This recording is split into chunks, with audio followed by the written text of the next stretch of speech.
요한복음 21장 1절로 6절 말씀, 제가 한 절, 여러분이 한 절에서 교독합니다. 그 후에 예수께서 디베랴 바다에서 또 제자들에게 자기를 나타내셨으니 나타내신 일이 이러하니라.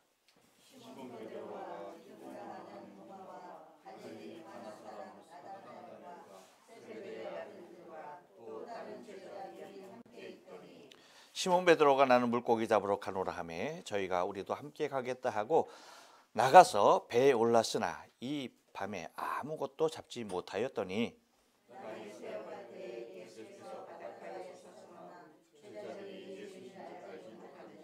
예수께서 이르시되 얘들아 너희에게 고기가 있느냐 대답하되 없나이다.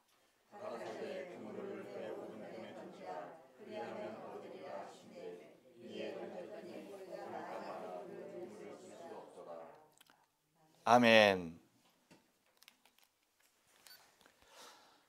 예, 오늘 요한복음 21장 1절로 6절에 있는 말씀을 가지고 그럼에도 주시는 축복이라는 제목으로 말씀을 전합니다. 우리 다 같이 한번 인사합니다. 옆 사람 같이 하시고 앞뒤 사람 같이 하셨을 때 새해 첫날이죠. 다 같이 한번 인사합니다. 새해가 밝았습니다. 새해 복 많이 받으세요. 새해 복 많이 받으세요. 새해 복 많이 받으세요. 네, 새해 복 많이 받으세요. 새해 복 많이 받으셨습니까? 예, 여러분 참 믿음 좋아요. 예, 앞으로 받을 거예요라고도 하지 않고 다 받았느냐고 하면 다 받았다고 감사합니다. 그러면 연말 연시 휴가는 잘 지내고 계십니까? 예, 그러시군요. 이제부터 그 연시의 휴가가 계속되고 있죠. 어제까지만 해도 연말의 휴가를 잘 즐기셨을 줄로 아는데 그 연말 휴가를 맞아서 우리 교회 두 분의 안수 집사님, 두 김 집사님께서 좋은 시간을 이곳에서 보내셨습니다. 저는 이제 그 수요일 날 미리 이제 약속이 있어서 약속 장소에 가서 다른 목사님들과 같이 식사를 하고 이제 돌아왔는데 두 분이 앞에서 낚시를 하고 계시더라고. 낚시를 하고 계셔서 어이구야 좀 잡으셨나 하고 보니까 표정 보면 알잖아. 그렇죠? 그 낚시하는 자세 보면 알잖아요. 낚싯대 걸어놓고 이렇게 서서 있는 거야. 앉아 있는 것도 아니고 이렇게 서서. 그러니 고기가 다 알죠. 기분 나빠서 그거 물었어? 아무리 배가 고파도 물 리가 없지. 안 묻는 거죠. 그리고 김창욱 목사님은 올라가시고 그 다음날 저기 모바라의 예수사랑교회 유정권 목사님께서 김용진 집사님 같이 또 낚시를 했네. 거기는 좀 이제 진지해. 딱 앉아서 하길래 제가 그 캠핑 가면 쓰는 의자 그거 한 번도 안 쓴 거 두 분에게 딱 내렸죠. 오유 좋아요. 이런 게 있어서 그럼 좋지 하면서 딱 앉아서 했어요. 잡았게요, 못 잡았게요? 잡았어요. 여러분들은 믿음은 대단해. 야, 그렇게 앉아서 잡는데 계속해서 덮밥만 계속 던지는 거야. 다시 끌어서 풀어진 덮밥 다시 말아서 다시 보내고 다시 보내고. 안 잡혀.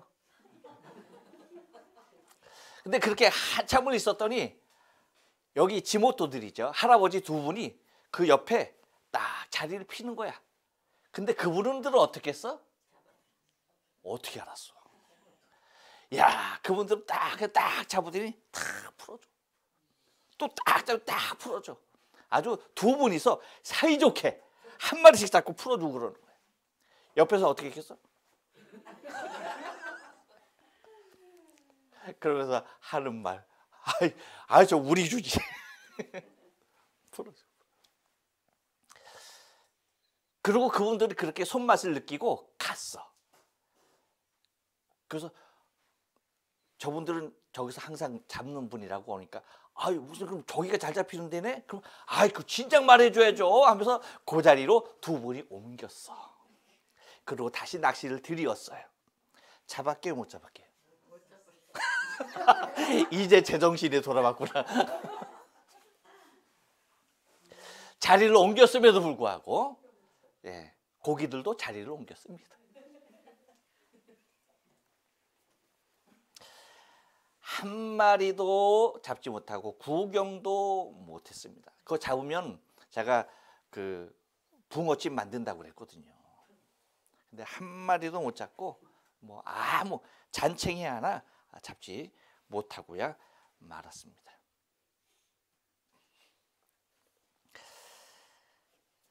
여러분 이제 야 또 우리가 요한복음 21장에 들어왔어요.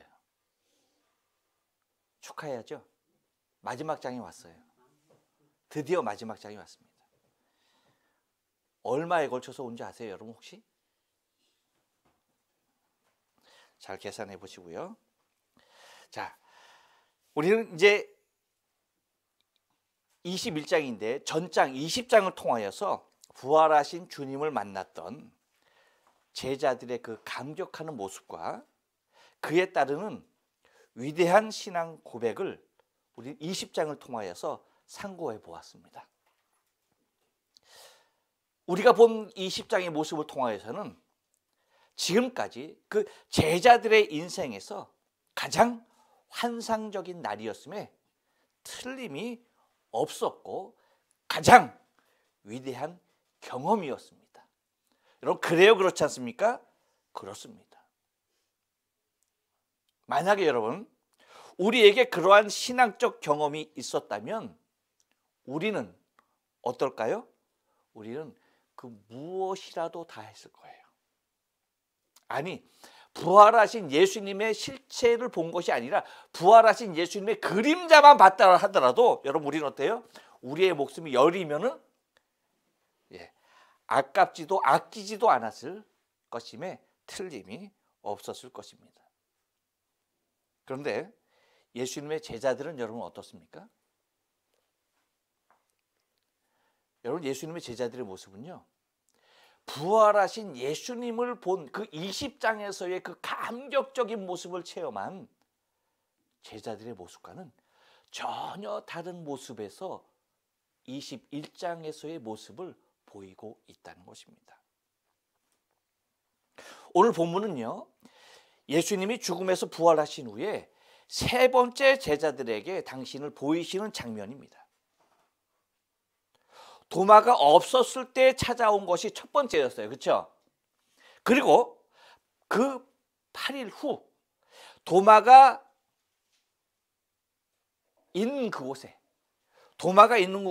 다시 찾아오신 곳이 두 번째 예수님의 부활의 모습을 목격하는 것이었고, 오늘 본문은 그 이후에 제자들이 디베랴 바다에서 물고기를 잡고 있을 때에 나타나는 것이 세 번째 보이신 것입니다. 여러분 이 모습을 우리가 좀 유심히 볼 필요가 있어요. 오늘 본문 우리가 좀 잘 살필 필요가 있는데, 여러분 부활하신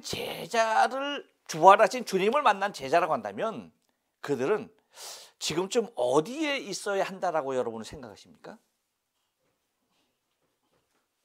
디베랴 바다에서 고기 잡는 것은 성경의 흐름상 전혀 의외의 장소로 감지되지 않습니까? 그렇지 않아요? 당연한 겁니까? 부활하신 예수님을 봤어. 두 번씩이나 봤어. 그 다음에 그들이 나타난 장소는, 그들이 보이는 장소는 디베랴 바다에서 고기를 잡는 모습이라는 것이에요. 부활하신 주님의 그 부활의 증인으로 많은 사람 앞에서 외치고 있어야 하는 모습이 자연스러운 성경 흐름상의 모습이 아닐까요? 그런데 제자들의 모습은 여러분 본문에 나타난 제자들의 모습은 어떻다고요? 전혀 부활하신 주님을 만났다라고는 생각되지 않는, 전혀 부활하신 주님을 만난 적이 없는 제자들의 모습으로 보여지고 있다는 것입니다. 또한 여러분, 사도 요한은요, 그들을 나름 정확한 숫자로 기록하고 있는 것을 보게 되는데 2절에서 뭐라고 얘기해요? 시몬 베드로와 몇 명? 한 명. 그 다음에 누구요? 디두모라 하는 도마 둘이죠. 그 다음에 갈릴리 가나 사람 나다나엘. 여러분 나다나엘 성경에 여러 번 나오죠. 뭐 바돌로메라고도 하기도 하는데 하여튼 나다나엘. 그 다음에 또 뭐예요?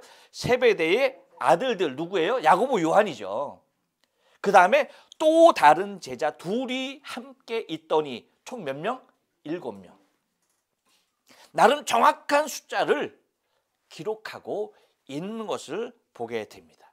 그런데 이 7명 중에서 역시 주동자는 누구라? 주동자는 수제자 베드로. 수제자답게 베드로가 여기에서도 주동자로 나오는 것을 바라보게 됩니다. 그런데 우리가 좀 유심히 볼 것은 두 번째의 이름을 도마로 기록하고 있는 우리 사도 요한의 모습을 우리는 내심 이러한 마음을 읽을 수 있다라고 보는 거예요. 어떤 마음? 여러분, 사람은 흔히 타성에 젖어요, 안 젖어요? 젖어요. 타성에 젖는 것이 우리의 모습이에요. 처음에 막 감격스러워도 그 감격이 여러분 계속 유지됩니까? 아니죠. 점점 뭐예요? 당연하게 변하죠. 그래서 당연한 게 아니라 뭐예요? 은혜였어 라고 고백해야 할 이유가 뭐예요? 우리는 날마다 계속되는 반복되는 생활 속에 우리의 삶은 타성에 젖어들기 쉬워요. 그런데 그것이 당연한 것이 아니라 은혜였다라고 날마다 느끼면서 사는 것이 그래서 중요한 거예요. 그렇기 때문에 여러분, 사람들이 이렇게 타성에 젖는 그 모습을 우리가 생각한다고 한다면 도마는 다른 제자들보다는 뭐예요? 예수님을 이제 막 본 사람이잖아. 처음 본 사람이잖아요.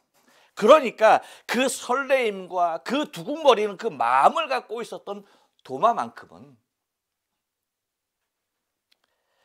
부활하신 주님을 보았기 때문에, 그렇게 보았기 때문에 또 어떤 신앙 고백을 했습니까? 도마가 나의 주시며 나의 하나님이십니다 라고 이렇게 멋지게 했으니까 베드로가 야, 나 고기 잡으러 갈란다 라고 하면 적어도 그렇게 열정에 있는 도마가 제동을 하면서 브레이크를 잡아주면서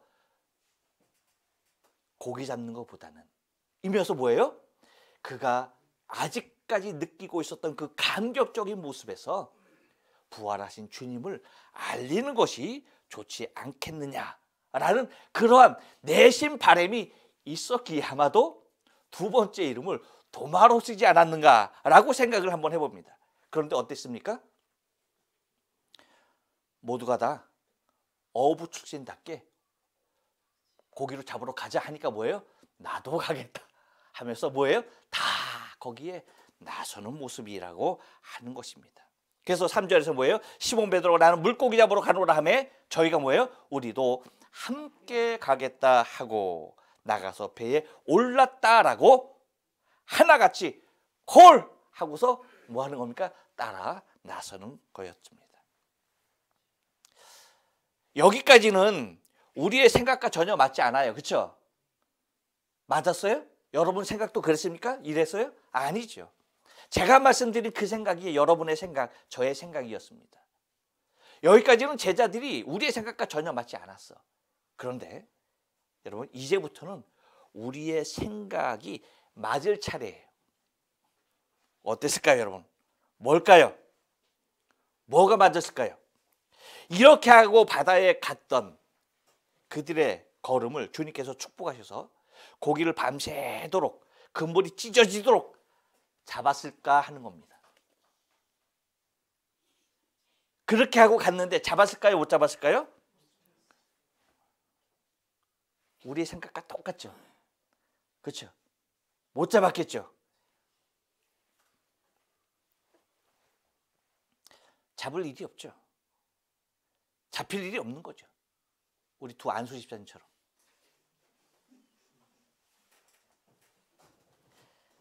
그래서 뭐라고 말합니까? 이 밤에 아무것도 잡지 못하더니 날이 새어갈 때에 라고 해서 그렇게 기록하고 있습니다. 잔챙이 한 마리 잡지 못한 것입니다. 그들이 3년 동안 그물을 던지지 않았기로 이렇게까지 실력이 떨어졌다 라는 그 한 가지와, 또 하나는 3년 동안 디베라에 있는 물고기가 아주 씨가 말라버렸던가, 그렇지 않고는 이렇게 한 마리도 잡히지 않을 수가 없었던 것입니다. 그런데도 결론은 뭐예요? 아무것도 잡지 못하였더니입니다. 우리는 그럼 당연하지, 당연한 일이야 라고 말할 것이에요. 이것이 여러분 우리의 관점이고 우리의 해석의 능력이야. 이쯤에서 여러분 우리는 우리의 모습을 좀 살펴볼 필요가 있어요. 무엇입니까 여러분? 급한 것이 인간이고 인간이 바쁘게 서두는 것입니다. 우리는 우리의 모습을 좀 바라볼 필요가 있어요. 주님의 일은요 여러분, 우리가 서두른다고 되는 것도 아니고요, 우리가 애를 쓴다고 잘 되는 것도 결코 아니에요.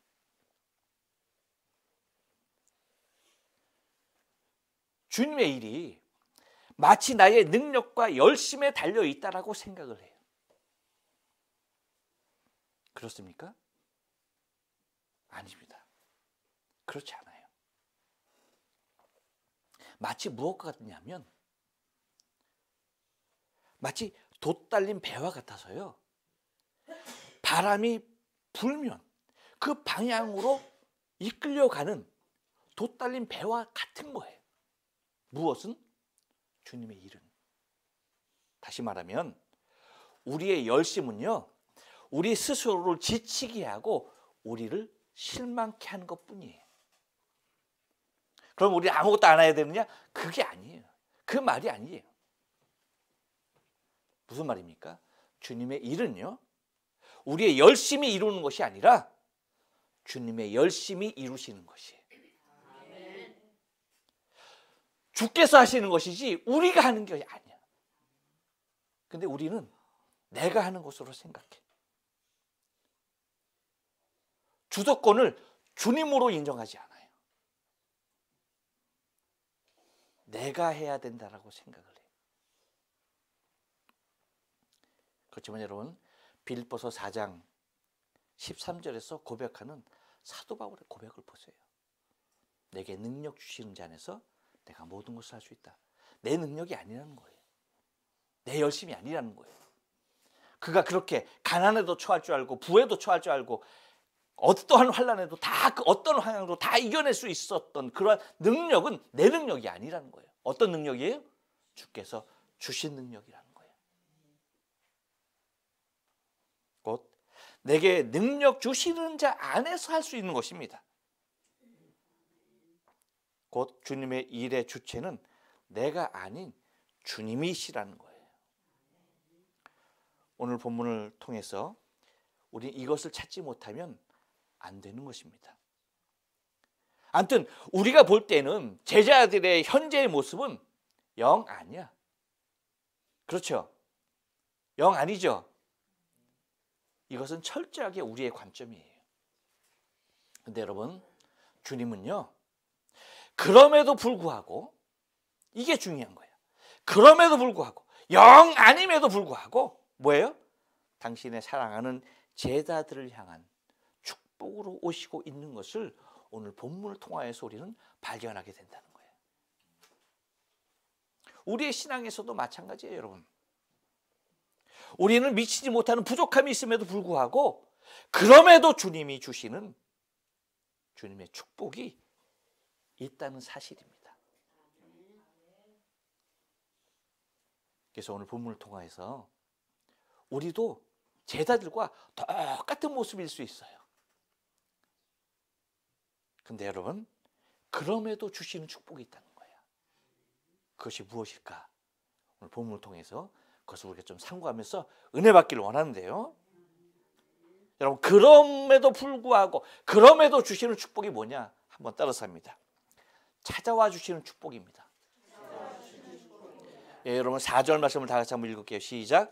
날이 새어갈 때에 예수께서 바닷가에 서셨으나 제자들이 예수인 줄 알지 못하는지라. 자, 여러분, 예수님께서 찾아와 주셨죠. 그렇죠? 고기 잡고 있는, 밤새도록 고기 잡고 있는 그들에게 주님이 찾아와 주셨다는 거예요. 여러분, 인간은 여러분 본래 어떤 존재였냐면, 인간에게 주신 하나님의 가장 큰 축복이 뭐였냐면 다른 것이 아니에요. 언제든지 하나님을 찾을 수 있는 존재였다는 거예요. 무슨 뜻인지 아세요? 하나님께서 우리를 창조하시고 우리에게 가장 큰 축복을 주신 것은 다른 축복이 아니야. 만물을 다스리는 축복, 그거 아니에요. 그 이전에 더 큰 축복이 뭐냐? 그것은 뭐예요? 언제든지 하나님을 뵐 수 있었다는 거야. 이게 가장 큰 축복이라는 거예요. 그런데 여러분, 그러한 인간이 무엇으로서 하나님을 날마다 볼 수 있었을까요? 어떻게 볼 수 있었습니까? 어떻게? 여러분, 생각나지 않는데 볼 수 있어요, 없어요? 없는 거죠. 바로 동산 어디에서나 볼 수 있는 동산 중앙의 선악과를 통하여서 하나님은 언제든지 우리가 원하는 때에 하나님을 묵상하고 하나님을 생각하고 하나님을 볼 수 있게 했던 거예요. 사람들이 흔히 그래요. 왜 선악과를 심어서 왜 우리를 범죄케 했느냐? 누구 원망합니까? 하나님 원망하죠. 그게 가장 큰 축복이었다니까요. 왜? 선악과를 보면 누가 생각나? 하나님. 하나님의 말씀이 생각나는 거예요. 다른 만물을 통하여서는 그렇게 말씀하신 적이 없어요. 그렇죠? 오직 선악과 하나를 통하여서 그것을 따먹지 말라라고 하시는 당신의 말씀을 부여하심으로 말미암아서 그것을 볼 때마다 누가 생각나는 거예요? 하나님이죠. 그걸 볼 때마다 누가 보이는 거야? 하나님이 보이는 거죠. 다른 만물 볼 때는 좋다, 좋아, 행복해. 그렇다고 선악과 보면 누가 생각나는 거예요? 주의 말씀이 떠오르면서 하나님, 당신이 보이시는 겁니다.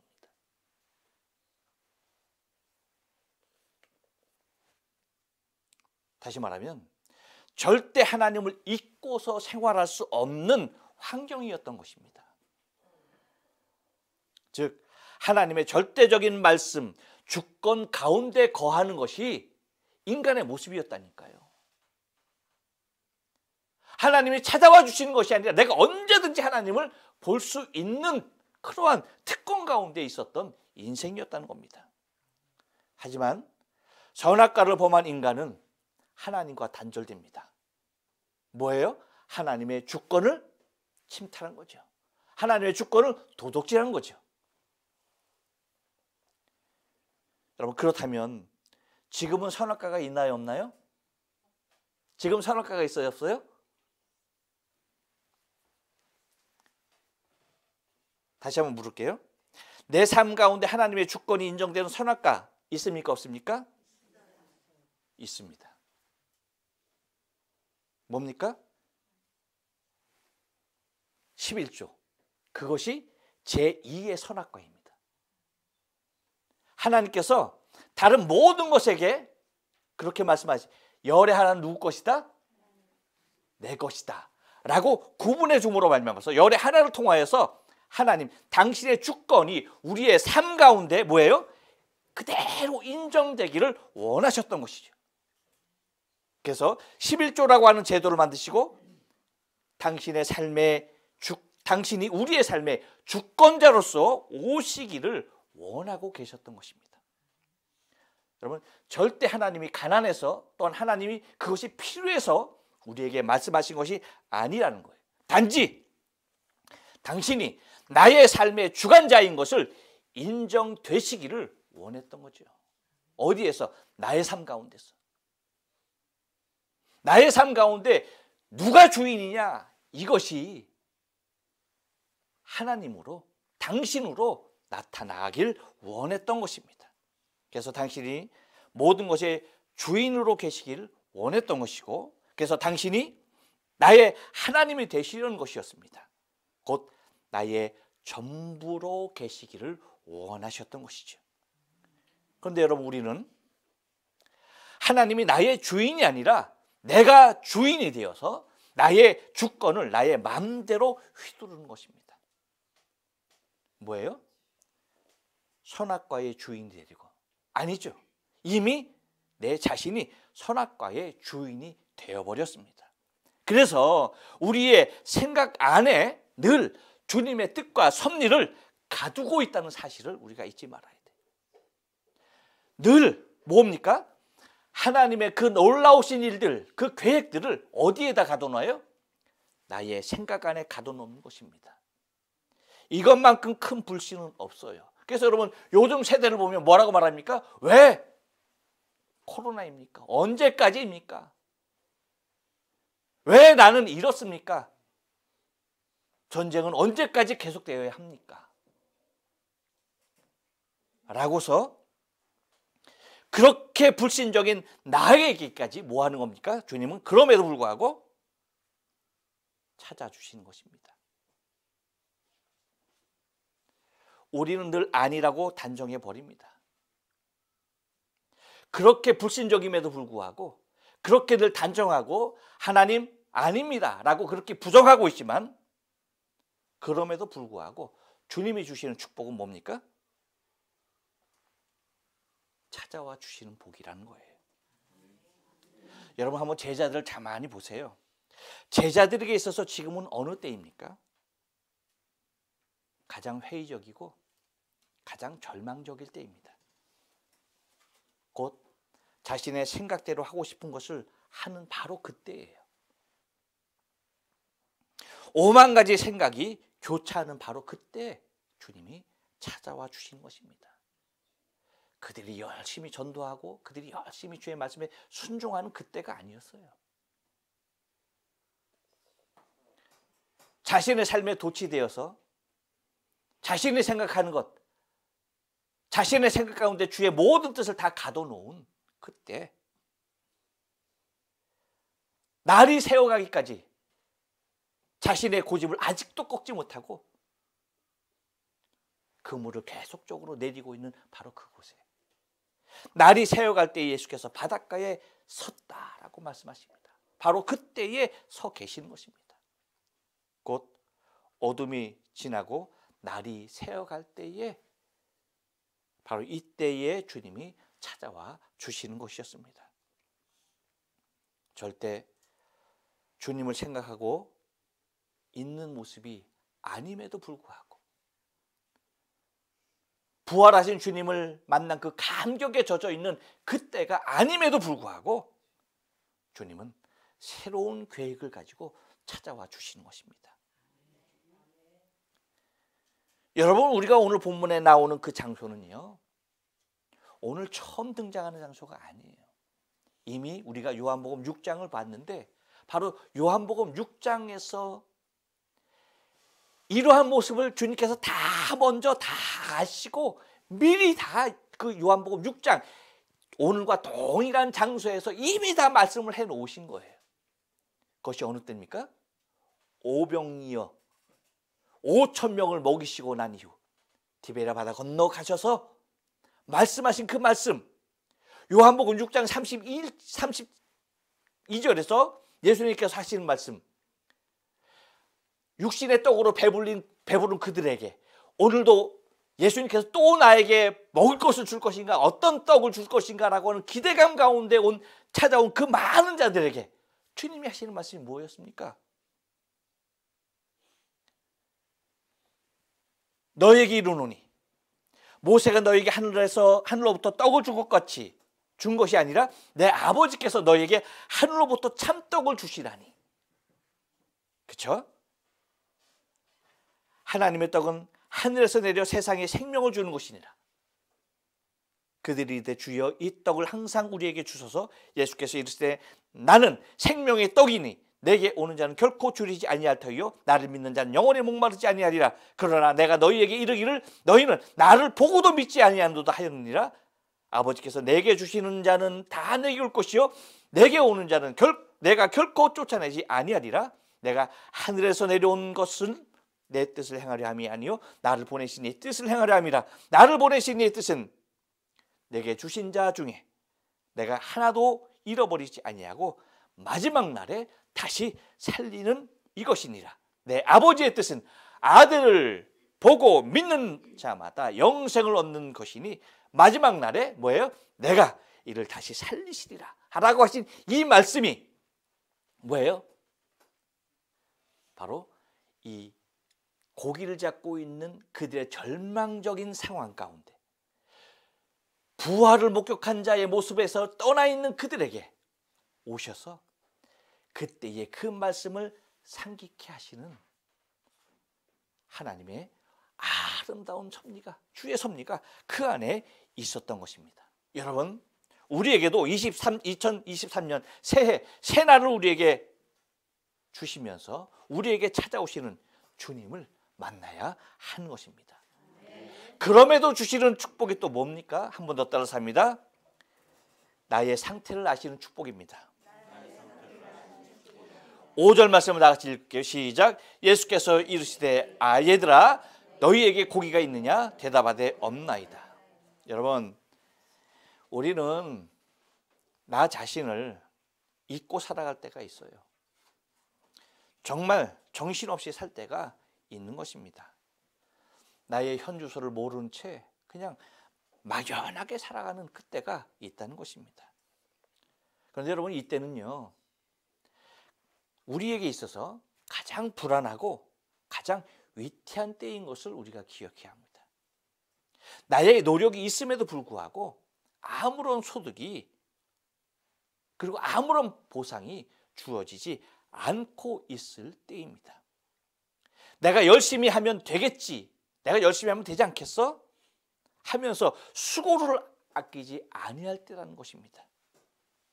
하지만 정작 나의 현실에서 나 자신은 이미 도피하고 있고 그러한 나 자신의 모습조차도 스스로의 열심을 통하여서 숨기고 있는 그때라는 사실입니다.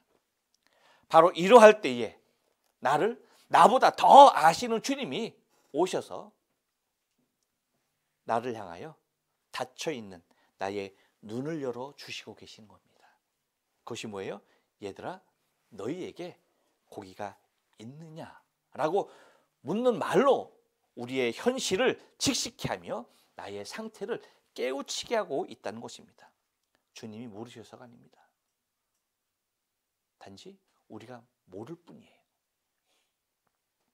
여러분, 우리가 우리의 현 주소를 잃고 방황하고 있을 때에 우리의 상태를 아시고 회복시키시는 분은 오직 주님이십니다. 나에 대하여 아무것도 모를 수 있습니다. 나 자신은 그럴 수 있어요. 하지만 주님은 나의 모든 상태를 아시는 분이십니다. 그렇기 때문에 내게 묻는 거예요. 여러분, 내게 물었다라고 하는 그 이유 하나만으로 뭐예요? 주님은 이미 나를 다 파악하고 계시다는 거예요. 그 물음을 통하여 나 자신을 잃고 살아가는 나를 일깨우고 계시는 것입니다. 세상이 나를 모른다 할지라도, 내가 나를 모른다 할지라도 주님은 나를 아시고 계시는 분입니다. 2023년 여러분, 올해의 나의 모든 상황과 형평 또한 주님이 아시고 우리로 하여금 새롭게 깨닫게 해주시는 놀라운 은혜가 우리에게 주어지는 것입니다. 왜? 주님은 나의 모든 것을 아시는 분이시기 때문이에요. 바로 이것이 여러분 가장 큰 축복이에요. 우리가 부모의 그늘 안에 있을 때 가장 행복한 이유가 뭡니까? 부모가 나를 알기 때문이에요. 마찬가지로 우리가 주님 안에서 누리는 축복이 뭐냐? 그것이 주님이 나를 아신다라고 하는 그 축복만큼 큰 것이 없다는 것입니다. 또 하나, 그럼에도 주시는 축복이 무엇입니까? 한번 따라서 합니다. 말씀하시는 축복입니다. 6절 말씀을 다 같이 읽겠습니다. 시작. 가라사대 그물을 배 오른편에 던지라 그리하면 얻으리라 하신대 이에 던졌더니 고기가 많아 그물을 들 수 없더라. 이 말씀이 여러분 무엇을 말하는 것입니까? 이것은 다른 것 아니에요. 우리에게 말씀하시는 축복인데 더 구체적으로 얘기하면 방법을 주시는 축복이에요. 우리가 어떻게 해야 할지에 대한 방법을 제시하시고 계시는 거예요. 내가 어찌할 바 모를 때에 그 무엇을 해도 안 될 그때에 주님께서 내게 당신의 방법을 제시하는 것입니다. 여러분 한번 생각해 보세요. 오른편에만 앉아졌을까요? 7명이 배에서 그물을 던지는데 돌아가면서 던질 거 아닙니까? 힘드니까 돌아가면서 던질 때에 오른편에만 안 던졌지. 그리고 앞에 뒤에 왼쪽에 다 던졌지. 그리고 어디에만 안 던졌어? 오른편에만 안 던졌겠지. 그러지 않았을까요? 그러니까 못 잡은 거 아니야? 예수님이 오른편에 던지라니까 그거 잡았잖아. 그러니까 여태까지 어디에만 안 던졌어? 오른편에만 안 던졌겠지? 아니에요? 아까 얘기했죠, 여러분. 할아버지들이 낚시하고 간 그 자리. 거기서 잡히니까 이 두 분이 어떻게 했어? 글로 옮겼다니까. 거기 옮겨서 어느 때까지 깜깜할 때까지 했어. 그런데 잡혀 안 잡혀요? 아니야. 여러분 옆 사람에 얘기해줘요. 안 되는 것은 안 되는 겁니다. 안 되는 건 안 되는 거야. 여러분 이유가 뭘까요? 그 이유를 우리가 알아야 돼. 왜 안 될까? 그 이유를 알아야 돼. 그 이유는요 다른 게 아닙니다. 그 안 됨을 통하여서 주님의 그 말씀이 필요하다는 거예요. 주님의 방법이 필요하다는 사실이에요. 왜 안 될까? 재수없어 라고 여러분 그렇게 따질 게 아니에요. 오늘 운이 더럽게 없나 봐? 하면서 여러분 그런 모습으로 우리가 판단할 것이 아니라 뭘 바라봐야 돼? 주의 말씀, 다시 말하면 주의 방법을 제시하고 있는 그 모습을 우리가 알아야 한다는 겁니다. 그런데 여기에서 중요한 거 한 가지는 또 뭐냐면 그렇게 방법을 제시하는 분이 예수님인 걸 제자들이 알아요, 몰라요? 알고 던진 겁니까? 모르고 던진 겁니까? 헷갈려? 몰라요. 모르고 던진 거예요. 주님이 말씀하시는 거, 주님인 줄 알고 던진 게 아니라 주님인 줄 모르는 상태에서 뭐예요? 오른쪽으로 던지래서 오른쪽으로 던진 거예요. 여러분 그렇기 때문에 우리의 신앙의 삶 가운데서 우리가 주님을 인지하지 못한다 할지라도 기억해야 할 것은 주님은 늘 우리에게 방법을 제시하고 계시다는 사실을 알아야 돼요. 단지 우리는 그것이 주님이 나에게 하시는 말씀인지 모르는 거야. 누군가가 하는 말이고 누군가가 제시하는 방법이라고 생각해요. 하지만 여러분 주님이 그 방법을 제시하고 계시는 거예요. 누구에게? 바로 나 자신에게.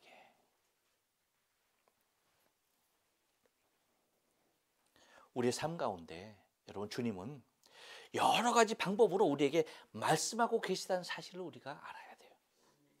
때로는 여러분 날씨를 통해서도 주님 우리에게 말씀하세요. 계절을 통해서도 말씀하시고 자연을 통해서도 말씀하시고 부는 바람을 통하여서도 내리는 비를 통하여서도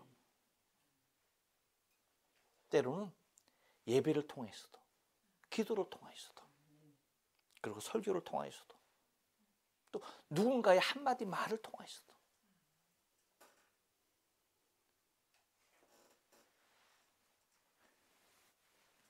오리들을 통하여서도 오리 여러분 어떻게 울어요? 깨깨깨깨깨깨 울죠. 계속 헛낙지 잘 때 여러분 누가 비웃었는지 아세요? 오리가? 오리가 그렇게 웃었다니까. 근데 그 웃음을 통해서도 뭐예요? 깨달아야 돼. 그렇다니까.